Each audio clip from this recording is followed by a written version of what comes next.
السلام عليكم ورحمة الله وبركاته. حامدا ومصليا ومسلما أما بعد. সুপ্রিয় দর্শক মণ্ডলী, আজ আপনাদের মাঝে আলোচনা করব নামাজের গুরুত্ব ও ফজিলত সম্পর্কে।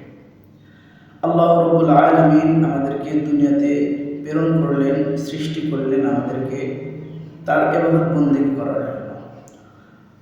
আল্লাহ রাব্বুল আলামিন কোরআনুল কারীমের মধ্যে বলেন, ওমা খালাকাতুল জিন্না ওয়াল ইনসা ইল্লা লিয়াবুদুন।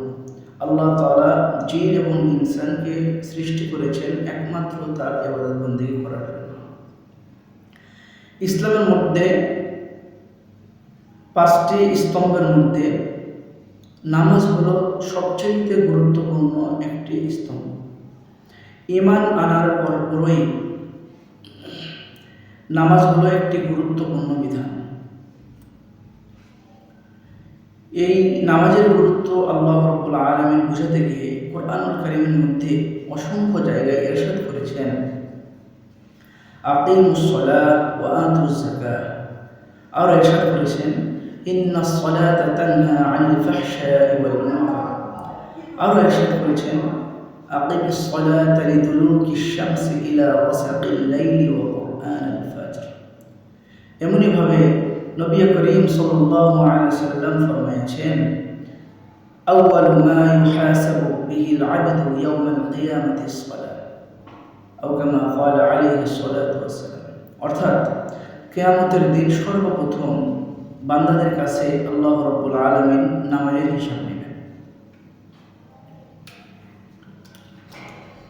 আরো বলা হয়েছে, যে ব্যক্তি ইচ্ছাকৃতভাবে এক ওয়াক্ত নামাজ ছেড়ে দিবে তাকে ৮০ হুব্বা জাহান্নাম খাটতে হবে। এক হুব্বা পরিমাণ ২,৮৮,০০,০০০ বছর। তাহলে ৮০ হুব্বা পরিমাণ হবে ২৩০,৪০,০০০,০০০ বছর জাহান্নাম খাটতে হবে।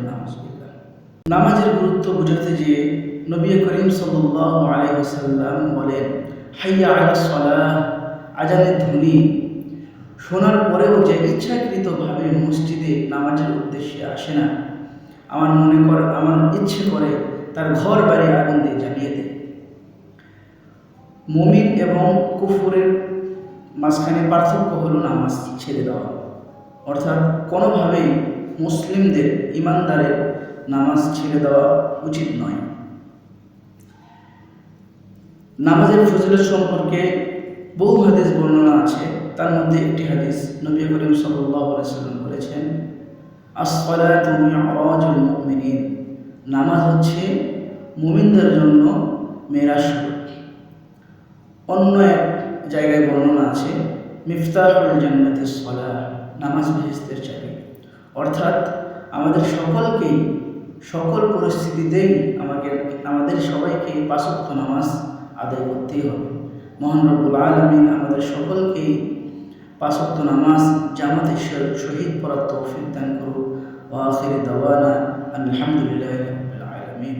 আসসালামু আলাইকুম ওয়া রাহমাতুল্লাহি ওয়া বারাকাতুহু।